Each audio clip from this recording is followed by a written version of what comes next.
let's get started with what's going on right now between Israel and Hezbollah. Yesterday, we learned a shocking news about these pager bombing attack in Lebanon. What was going on and what has happened? First of all, let's talk about the casualties. What's going on right now? Yes, the latest numbers from the Minister of Defense of Health in Lebanon is that there was 2,800 people injured, 2,800. Of those, around 300 are in critical condition, and 12 were martyred. Two of the martyrs were children under 9 years old, and two civilian women. One of them is being buried as we're speaking right now in a mass funeral. The casualties have been spread around the geography of Lebanon, but mainly concentrated in three places. The Dahia, the southern suburb of Beirut, got the bulk of injuries, 1,850, 1,850. And then it's followed by the south of Lebanon, 750 injured. And finally, in the Bekaa Valley, near the border with Syria, 150 people were injured. And to note there is that the Bekaa Valley injuries were mostly transported to Syria because the Minister of Health of Syria immediately ordered the opening of all the specialized hospitals, since it is like 20 minutes from the Bekaa Valley to Damascus, while it's like an hour and a half almost to reach Beirut from there. So this is about the number of casualties as we're speaking. And of course, out of the critical condition, we don't know what's going to be the fate of those 300. Yeah. And in terms of how did it happen and how they were capable of doing this, do you have any information? Yeah, so the latest came out from the resistance security, personnel have informed the media here in Lebanon, and what they are saying is now being confirmed by intelligence agencies and security agencies around the world. There was an operation conducted by the Mossad and the Aman, which the Aman is the military services, the military intelligence services of the Zionist colony. There was pagers made by this Taiwanese company called, right now I'm blanking out on the name of it, something gold something. And this company had issued It's BAC, if I'm not back. this BAC, the back is this European Hungarian firm. company, Hungarian company that had received the rights from this Taiwanese company, other Taiwanese company, and I thought I wrote down the name of it. Sorry, it is called Gold Apollo. It's Taiwanese company. The Taiwanese police actually raided the head offices and security services of Taiwan and the factories of Gold Apollo. And in interviews of the CEO of Gold Apollo Taiwan, he told the media that 3 years ago, a Hungarian company called BAC Consulting, KFC, had paid royalties to use the Gold Apollo name and to reproduce their pagers in Hungary. That actually the payments were very unusual, very high numbers were given to them, and the transfers of the payments were also unusual, coming from instead of directly from Hungary to Taiwan, were coming from banks in the Middle East. He didn't define which banks and which country, but it's clear that it was in Israel. During these 3 years, it is the CEO of this company in Hungary, back consulting. Her name is Cristiana Arcidiano Barsoni. She has a specialization in the chemical and nuclear combustion, and she has written multiple academic papers about that, and that's her specialty. She somehow was appointed as the head of this company, which seems to be a shadow company because the address in Hungary is a residential location.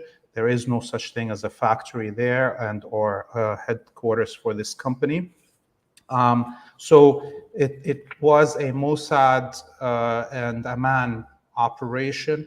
They, according to Hezbollah's intelligence services right now, is that the Israelis implanted an IC chip in the pagers that has extra lithium in it. So the explosions that happened in these pagers didn't happen because of the battery that's in them, but because of the lithium in this added IC chip. Given that lithium is explosive, as we see Tesla cars exploding and other communication devices that have lithium batteries also going through the problem of overheating. And given that the explosive was not C4 or something that is could be flagged, because it's just lithium-based product, it passed all the security apparatuses of all the countries that these products had to go through before their final delivery here in Lebanon. The way it was activated, the explosion, according to, again, the Hezbollah and the security services in Lebanon here, is that there was an infiltration that happened on the broadcast network of these pagers. For our audience, they need to understand that pagers don't work on internet or cell towers. They work on radio waves, shortwave, and there is a broadcast device that comes with the devices that you will use with it in situations of, let's say, hospitals having their own broadcasting units for the nurses and doctors, and or universities for the security on campus and so forth. This is how it works. So there was clearly an infiltration, and this is where I think things need to be concentrated on how did the Israeli intelligence infiltrate the software on the broadcasting unit for these pagers, and a message was sent to all these pagers active at the time, and within 4 seconds, the lithium in this IC chip overheated and exploded. The majority of those who are critical condition or injured, it's those who open the pager and try to read the message, and of course, even if they didn't look at the message and it was just on the side of their belt or in their pocket in the front, it exploded even without opening the message. And pagers that were not in network reach and or were turned off didn't explode. So this is how it was done according to the latest updates. Yeah. It was just in Lebanon, or in other countries we had the same issue? There is some rumors that some areas in Syria had the same issue, but I have not yet seen any clear announcement from the Syrian government or any resistance forces that said that there was injuries in Syria or other locations. I want to note also that the Iraqi Minister of Health arrived with a huge number of doctors and nurses and medical aid in the morning, and that shows you like the cross solidarity in the region about this. One last thing to note about the injured: at least half of them are civilians, and we know that the biggest demographic of injuries outside, let's say resistance members, is the medical cadre in Lebanon, who also use these same systems because of the restrictions on using cell phones in hospitals. Yeah. And the other thing would be they're talking about it was some sort of retaliation for what Hezbollah did to Israel in their latest attack on Israel. Right now, how does Hezbollah perceive what's going on, and how do they want to respond if they're gonna do that? Well, it's clearly a response to Hezbollah's attack a few weeks ago in retaliation for the assassination of General Fuad Shukr.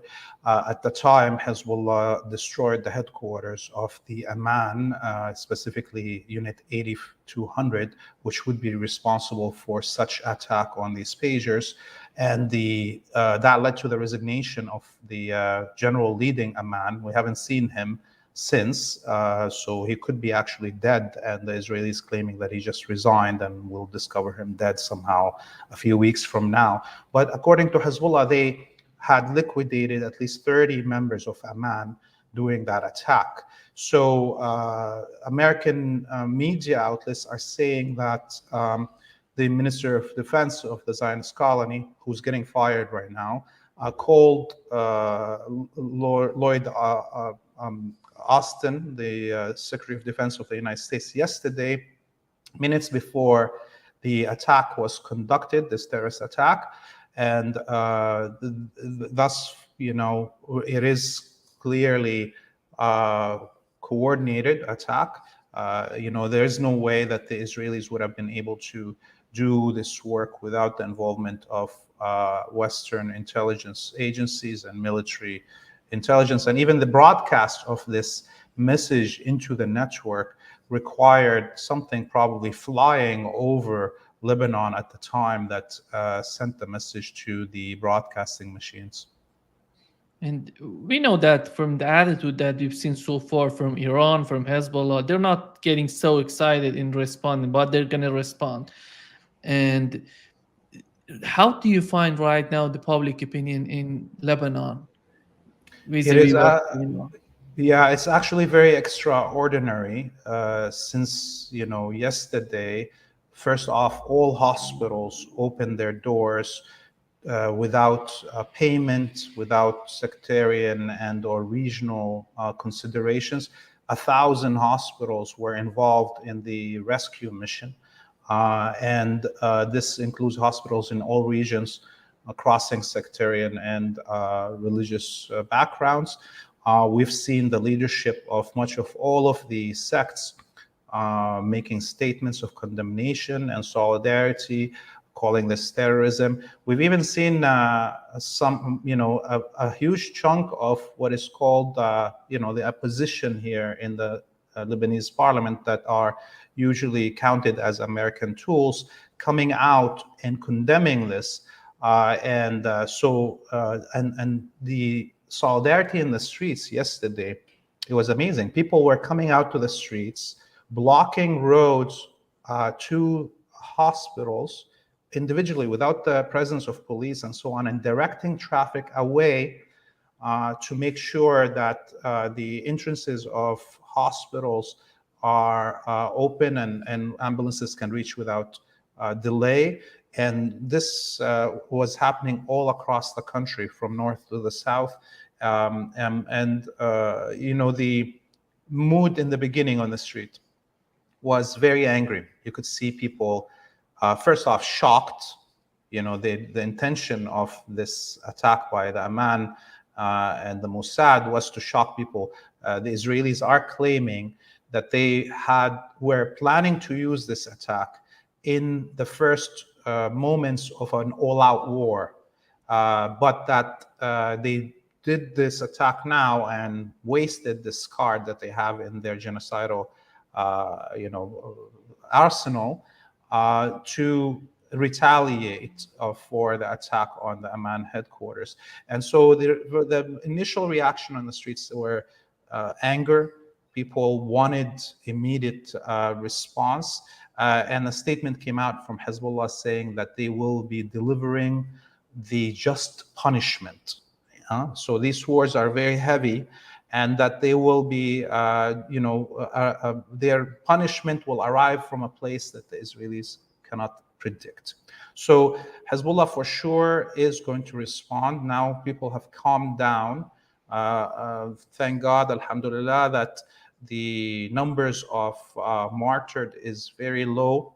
The whole health network in Lebanon and the region responded nicely and correctly.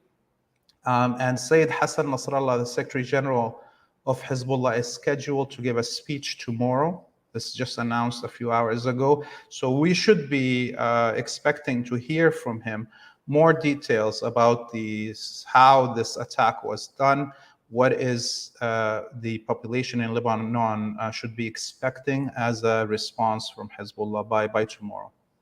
Yeah, we've learned that last week the U.S. aircraft carrier just left the Middle East, just went to Pacific, and on the other hand, we have this type of disagreement in Israel, as you mentioned, between Netanyahu and his Minister of Defense, that they want to attack Hezbollah. And do you find it right now that they really want to attack Hezbollah, or just they want to make some sort of I'm talking about how Hezbollah is perceiving this in their mind. Are they really taking this serious, that Israel wants to attack them, or they're thinking that Israel is just making noises? Look, they're taking it serious, but let's look at how the Israeli media is responding. That will help us to see what was the plan of the Israelis and how should Hezbollah respond to it. The Israeli media were jubilant and were gloating about this attack and the high number of casualties, injured.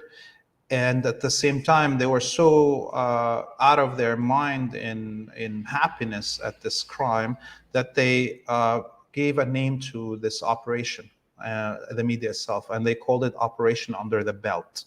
They can't see the irony in what they're saying, but basically they are happy to be punching under the belt, and that's how Krav Maga is different as an Israeli quote-unquote martial art than all the other honorable martial arts that don't allow you to hit somebody in the back of the head or punch them in the groin. Krav Maga and all of the way that Israel works is in this dishonorable, disgusting way it deals with things. So given that this is the way they were talking, the Israeli media, they were hoping that the first line of cadres in Hezbollah will be the ones that are martyred in this attack. As we see right now, Hezbollah is always very, happy to announce the names of its martyrs. It never hides them. Up until now, the most significant person we saw as a name is the son, a young man in his 20s, the son of an MP that belongs to the Hezbollah bloc in the Lebanese parliament. And by the way, that's the second son of a Hezbollah member of parliament that has been assassinated since the beginning of this genocide in Gaza. So in reality, there was a huge failure. They did not reach the first line. We don't know what's the value of the majority of those who got martyred. We will be hearing, and those who are injured in the next 24 hours, as Sayyid Hassan Nasrallah speaks. Therefore, we can see how the Western media, who were probably prepared to glorify this attack as a huge success, but by the most, sophisticated, intelligent, AI and computer savvy nation on the world. This is what the Western media were ready to do.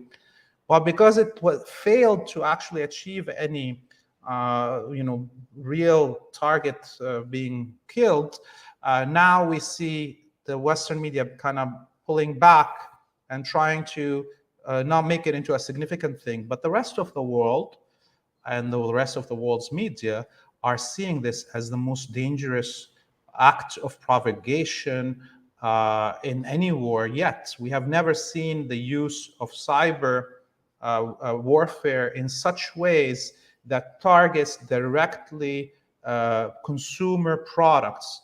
You know, the Israelis are ready, it seems like, to blow up our cell phones, to blow up our laptops, to blow up our smartphones and smart appliances, to blow up our cars with lithium batteries. They're ready to do that, it seems like. They're ready to probably poison every food and every medicine. And as we see in Gaza, with the spread of the diseases that are there, that's for sure delivered through a biological and chemical warfare. So this is a nation that is willing to cross all the lines, not only in international law, but the lines of agreed warfare, including the agreed upon parameters of cyber warfare that up until now we have seen. The use of consumer products and targeting consumer products now opens the door for genocidal intentions that we have never seen in modern history. Yeah. And right now, it seems that the situation is in the West Bank is so critical. And what do we know about the situation there? Yeah, in the West Bank is definitely heating up on a daily basis. There's invasions of cities in the north and south and center of the West Bank. Free Palestine TV is covering all of these activities and the resistance on a daily basis. You can watch all those videos on our different social media, and freepalestine.video is the website. You can visit it there. But we've seen, for instance, Which is in the description of this video. Everybody can access that. thank you. And some of the things that we've seen, for instance, the night before this attack on Lebanon, the Israeli special forces invaded the Ramallah area, and this is supposed to be a safe area in the West Bank under the control of the collaborationist Palestinian Authority of Mahmoud Abbas. And they kidnapped 3 women in the middle of the night from their homes. One of them is a student leader in university.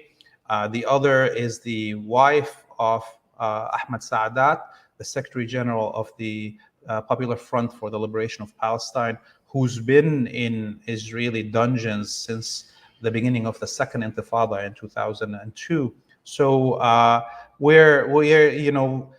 the level of incursions into different towns and the level of attacks, and this is coupled at the same time with pogroms conducted by the colonists in the West Bank.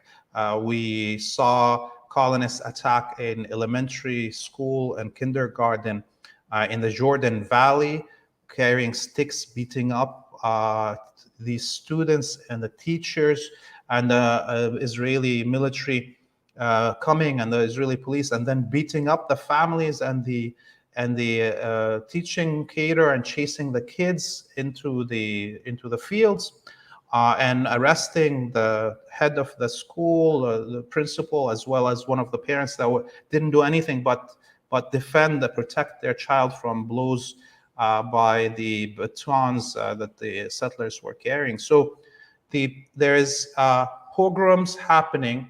At the same time, it's being supported by the Israeli military, and much of the refugee camps in the West Bank, around Ramallah, around Beit Lahem, around Tul Karim, and Jenin, and Hebron, they are living the worst conditions at all, with full closures of all their entrances, and people having to walk through wilderness and the woods to reach their homes, and destruction of their infrastructure, the roads, the pipelines, the water, the electricity, the sewers, all of it destroyed in much of the refugee camps in the West Bank. And this is exacerbating the condition. But at the same time, we look at it, the resistance that the Palestinians are doing, and it's increasing. Every day there's 2-3 Israeli bulldozers or tanks or jeeps that are blown up by improvised explosive devices, and there's everyday confrontations during these invasions.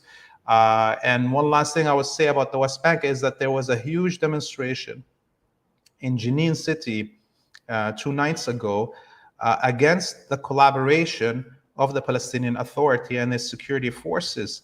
And this hasn't been heard of yet. You see, so the boiling point inside the West Bank is not only going to bring us into a direct confrontation, as is happening on a daily basis between the Israeli occupiers and the Palestinians, but that the Palestinian Authority and its security forces very soon will see themselves as the primary target of the resistance, who are reeling from the actions of the collaborationists and the spies that are giving the information about the resistance to the Israelis. Yeah. The other thing that we've learned about Lloyd Austin, you talk about Lloyd Austin talking with Israelis before this attack. And we've learned that Lloyd Austin said to Israelis that if they're going to attack Iran, if the main reason of attacking Hezbollah would be bringing Iran into the conflict, if something happens between Israel and Iran, they're not going to support Israel.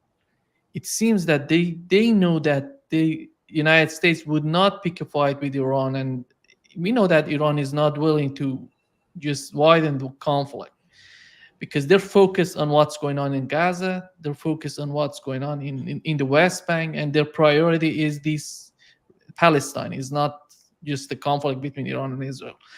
And right now, do you think that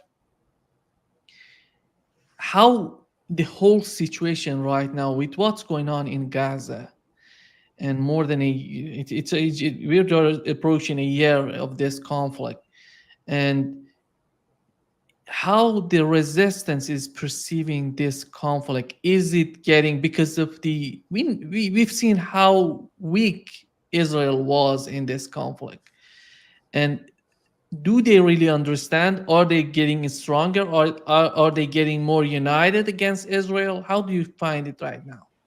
You know, this connects to your question 2 questions ago, and I didn't answer it fully at the time. You see, clearly Netanyahu, looking at the quagmire he's having inside Palestine, where he's unable to defeat the Palestinians, and the Palestinians are refusing to carry the white flag and continuing to resist. The Israeli economy, the Israeli military is fatigued. It cannot continue this for much longer. And the whole world is sick of Israel, and the American elections are approaching, right? So he has been, over the last 2 months, those assassinations of General Shukr here in Beirut and the assassination of Ismail Haniyeh in Tehran were both baits to try to push the axis of resistance into widening this war in retaliation, in their retaliation actions. Therefore, for the West to come to save them and fight the war on their behalf, right? The axis of resistance are smart enough to realize that, and their strategy is no, they want to drag this as long as possible in a war of attrition that eventually the Israeli colony will collapse internally, and the Western empire will be fatigued from supporting it, that they let go of it. Given that Hezbollah responded very precisely and in a precision attack and didn't kill civilians when it responded to the assassination of General Shukr, Netanyahu was left with the choice to have to then provoke them with something even bigger, right? Netanyahu wants to control the ladder of escalation. And the resistance in Axis is refusing to allow him to drag them into the next step. They want to choose how and when stages of this war change and develop. And so this is why we haven't yet to see Iran's response to the assassination of Ismail Haniyeh. And this is why also we should be expecting whatever Hezbollah does to make a deterrence of Israel, but not allow an increase in the ladder of escalation to the point of a full-out war. And we should also be expecting that the axis of resistance will want to, any larger scale war or conflict, to be as close as possible to the American elections, so that the number one issue in this in the election will be the genocide in Gaza and the war that's happening. While Netanyahu wants to get us into war before the election ballots and the vote comes in the US, so it wouldn't affect who's going to win those elections, if we actually believe in that there is such thing as democracy. But the long term is that the axis of resistance is winning the favor of humanity. Everybody now looks at the Zionists as problems on all of humanity, not only for Palestinians or the Arabs or the Muslims, that these fanatic, crazy, genocidal state is dragging us all into wars that we've never experienced, and are threatening all trade globally, threatening all friendly relationships on this planet between humanity. And we've seen an attack on Israel from Houthis, from Ansar Allah in Yemen, and they've just used one missile, one single, and they hit the target. And right now, in your opinion, when they're looking in Israel, when they're looking at this, what has happened and what Hezbollah is capable of doing, and they're not doing this, by the way, because recently they didn't use any sort of hypersonic missiles. They stated that after the attack. But as you mentioned, it seems what they're trying to do is trying to escalate as much as possible to bring the United States in, because the war of attrition is the key in this conflict, that they don't sustain this type of conflict, a war of attrition on their part. The way their economy is functioning right now, you see they're in a huge trouble, and the way that they're having political problems inside Israel, within the Netanyahu administration, between these people who are, all of them are in favor of what's the genocide in Gaza, but within them they're having these differences, because they understand, some of them, that if they go against Hezbollah, that would be the end of Israel, because it's so important right now what's going on in Israel as well. But when you look at it right now, do you think that is there any condition that Israel could provoke Hezbollah to have a major conflict with them? Because that would be the issue for us. Yeah, I mean, looking at how Hezbollah has conducted itself since October last year, I think is a very, very rational actor, that they will calculate and recalculate and recalculate. And the priority right now for Hezbollah, probably in the next 2 weeks, will be to go through all their technical systems.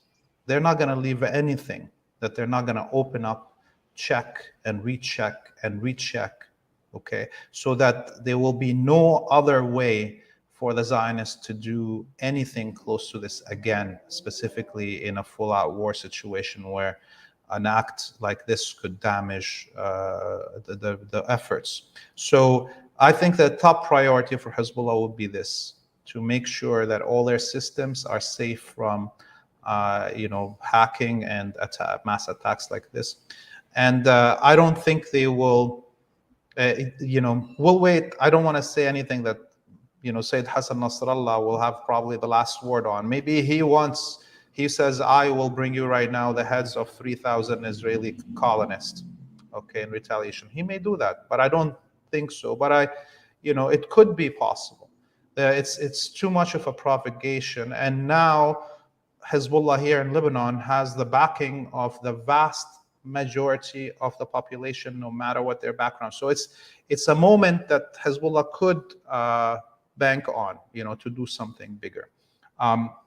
But Looking at what Yemen said, the hypersonic, and what they did, the hypersonic missile being fired, and it was a Mach 10 speed, the first ever Mach 10 hypersonic missile to be used in a battlefield ever.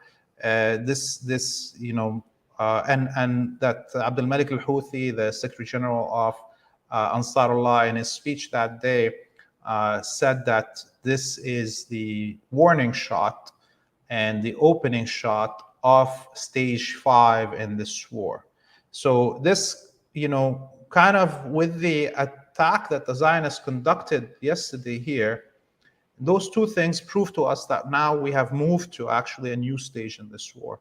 How the various parties will act, what new surprises that they will use, as we see both Yemen and the Zionists used a weapon that we haven't seen before in this war, and it's shocked and surprised the whole planet, both of those things. And therefore, we should be expecting that any actions from the rest of the combatants in this battle will also be bringing us something new into this stage 5. And I think looking at how Ansarullah, number one, defeated the American Navy and the Western navies without sinking anything, because they didn't want to have that Pearl Harbor situation weighing over the whole world. And given that one missile, hypersonic missile that's called Palestine 2, by the way, brought 2 million Zionist colonists into the bunkers. Okay, it's clear that still the axis of resistance wants to just give warnings before we go into full scale. They are the rational ones. They're giving a chance to the Israelis, to the West, to come down from the tree. The main cause of all of the solidarity fronts is to end the genocide in Gaza. That's the main tactical goal. The primary strategic goal, yes, is the end of the Zionist colony and the liberation of Palestine. But the first tactical goal of all of the axis of resistance is to end the genocide in Gaza. And the response from Netanyahu says that no, we will not accept a de-escalation. We will not accept an end of the genocide. We're actually opening the door for more genocides and more ethnic cleansing and more mass killing in more zones in this region.